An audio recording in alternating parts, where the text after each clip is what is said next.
সামাজিক যোগাযোগ মাধ্যম এক্সের বিরুদ্ধে গুরুতর অভিযোগ করেছেন পাকিস্তানের সাবেক প্রধানমন্ত্রী ও তেহরিকি ইনসাফের প্রতিষ্ঠাতা ইমরান খানের সাবেক স্ত্রী জেমিমা গোল্ডস্মিথ। তিনি অভিযোগ করেন, ইমরান খানের কারাবাস ও জেলে তার অবস্থার বিষয়ে দেয়া পোস্টগুলো ইচ্ছাকৃতভাবে মানুষের কাছে পৌঁছাতে দেওয়া হচ্ছে না।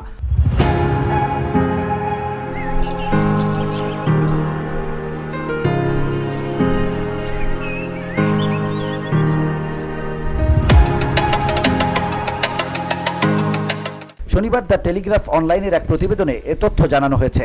শুক্রবার ইলন মাস্ককে উদ্দেশ্য করে দেয়া এক পোস্টে জেমিমা বলেন, ইমরান খানের আইনি লড়াই ও কারাগারের পরিস্থিতি নিয়ে তার লেখা আপডেটগুলো জনগণের কাছে পৌঁছায় না। এই বিষয়গুলো নিয়ে খোলাখুলি কথা বলার জন্য এক্সই এখন শেষ অবশিষ্ট প্ল্যাটফর্ম বলে দাবি করেন তিনি। জেমিমার দাবি, ইমরান খানকে গত 22 মাস ধরে বেআইনিভাবে একাকী কারাবাসে রাখা হয়েছে। এ সময় তাদের দুই ছেলেকেও বাবার সঙ্গে দেখা করা বা এমনকি যোগাযোগের সুযোগ দেওয়া হয়নি। তিনি বলেন, একজন মৌলিক মানবাধিকার বঞ্চিত রাজনৈতিক বন্দীর দুর্দশার কথা বিশ্ববাসীর সামনে তুলে ধরতে এক্স অত্যন্ত গুরুত্বপূর্ণ ছিল, কিন্তু এখন তার পোস্টগুলোর দৃশ্যমানতা পাকিস্তান সহ আন্তর্জাতিক পর্যায়েও প্রায় শূন্যে নামিয়ে আনা হয়েছে বলে তিনি অভিযোগ করেন। VOD Bangla news desk.